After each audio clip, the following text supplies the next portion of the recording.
Hello दोस्तों, हमारी आज की कहानी है सास ने कहा बहू तो मायके में ही पड़ी रहती है।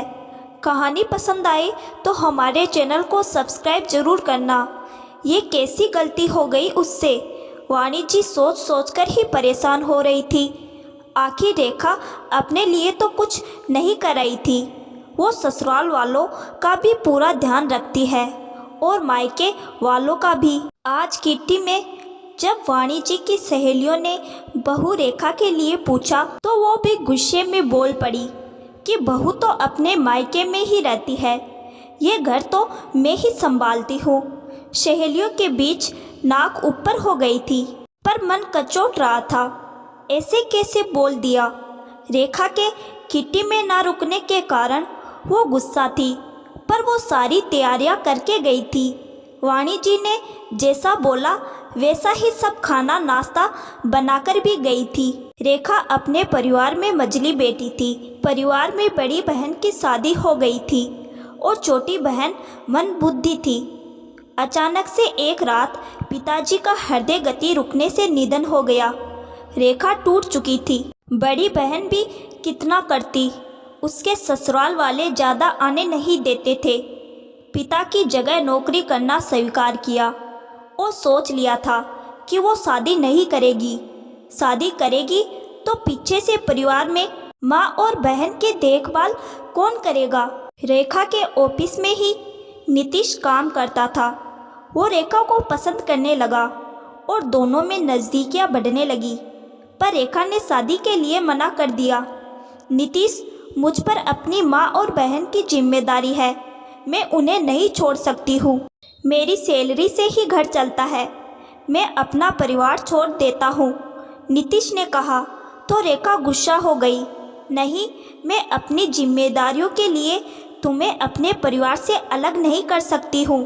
नीतीश ने भी ठान लिया था कि वो रेखा को अपना कर रहेगा। रेखा, तुम जब चाहो जाकर माँ और बहन को संभाल सकती हो, तुम्हें कभी कोई नहीं रोकेगा। तुम्हारी सैलरी भी पहले की तरह माँ और बहन के लिए होगी। मुझे बस तुम चाहिए, मैं मम्मी पापा को भी मना लूँगा। नीतीश की बात सुनकर रेखा शादी को तैयार हो गई। दोनों एक ही शहर में थे तो ज़्यादा परेशानी नहीं आई। रेखा शादी होकर ससुराल आ गई। परिवार में सास ससुर और इकलौता बेटा नीतीश ही थे।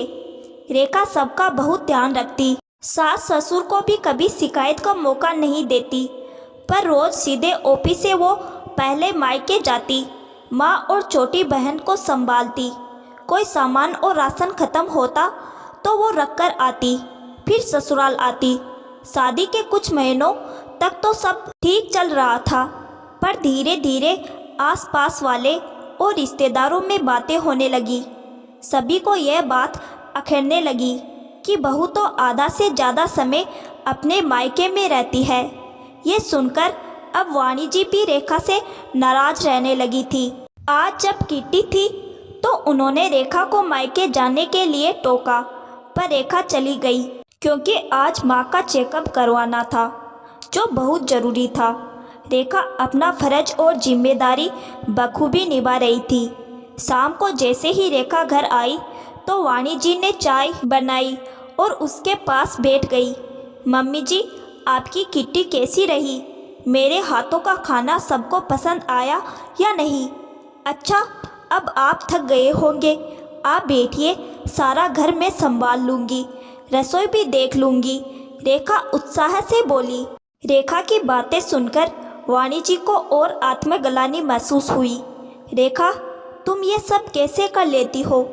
मायका भी संभाल लेती हो, ससुराल में भी काम कर लेती हो और ऑफिस भी देख लेती हो।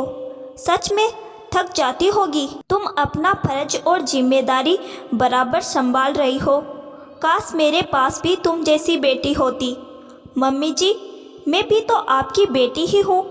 आपने मुझे इतना प्यार दिया, मुझ पर विश्वास किया, समय दिया, साथ सहयोग दिया, तभी तो मैं दोनों घर संभाल पा रही हूँ। रेखा की आंखों में आंसू थे। वाणी जी ने किट्टी वाली बात रेखा को बता दी। उन्हें आत्मग्लानि हो रही थी। रेखा ने वो बात सुनी और मुस्कुराते हुए बोली, मम्मी जी, आपने कुछ गलत नहीं बोला। ये सच भी है कि मैं मायके में ही रहती हूँ और आप ही ये घर संभालती है। मैं तो जो काम दिखा वो कर जाती हूँ, पर दिन भर घर पर आप ही रहती है और पूरे घर की देखभाल करती है। आप अपने दिल पर कोई बोझ मत रखिए, आखिर आप एक सास है। रेखा ने ठिठोली की।